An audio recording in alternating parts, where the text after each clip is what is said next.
So yun, good morning mga paps, mga padyakin. Another project bike na naman yung papakita ko sa inyo. Yan, di tayo makapag-video sa harap ng shop kasi ang daming tao doon. Yan. Dito muna tayo sa katabi namin. Yan. Ito yung Submit Crazy Boost na nirepaint ng Specialized Chisel.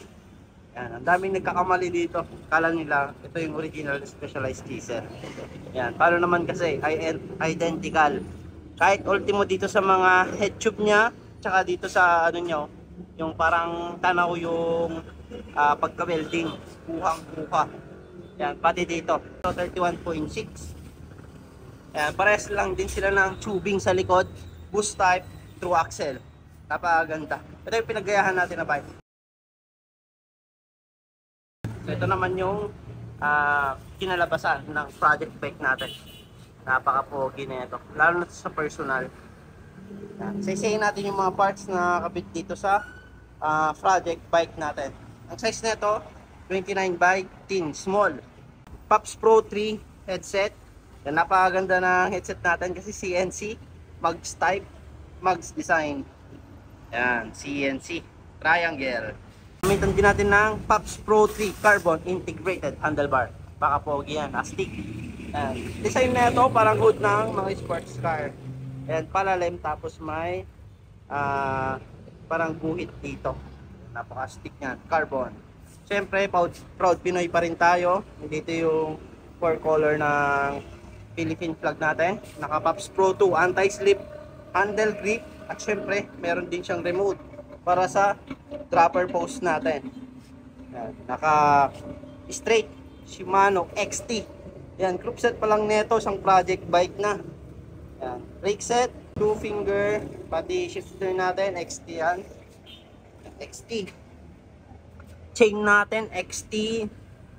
RD, XT, ano, green. Ito yung, syempre, yung lock niya.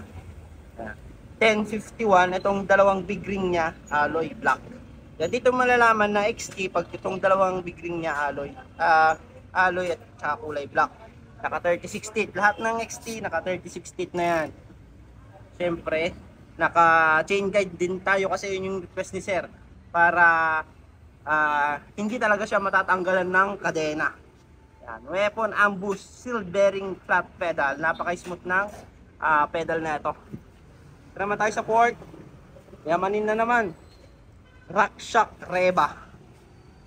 Napakaganda. Manual lockout, lagayan niya ng hangin. Meron siyang lower rebound adjuster dito sa baba. Through axle, boost type. At hindi lang yan, lahat ng mga nakakasalpak dito, lahat pang big type. Nakaswalbe, Rocketron fast rolling tire. Yan, naka tubeless thread up na to, tubeless ready. Bazooka speed 1 na tubeless ready rim. Ito pa, naka pillar spoke.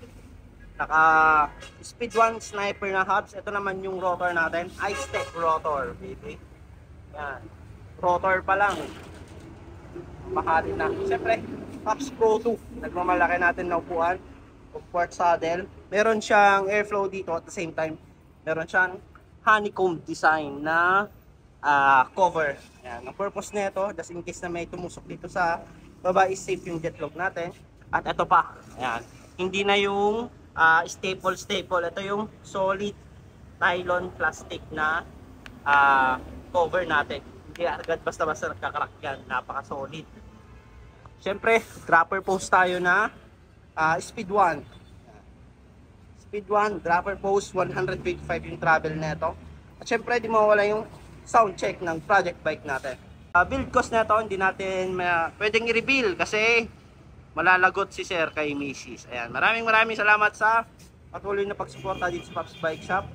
Ayan, pangalawang build na to ni sir. Ang unang pinabuild niya sa atin, Speed 1 Spectrum na naka 10 years warranty. Ngayon naman, Submit Crazy Boost na naka repaint ng Specialized Chisel.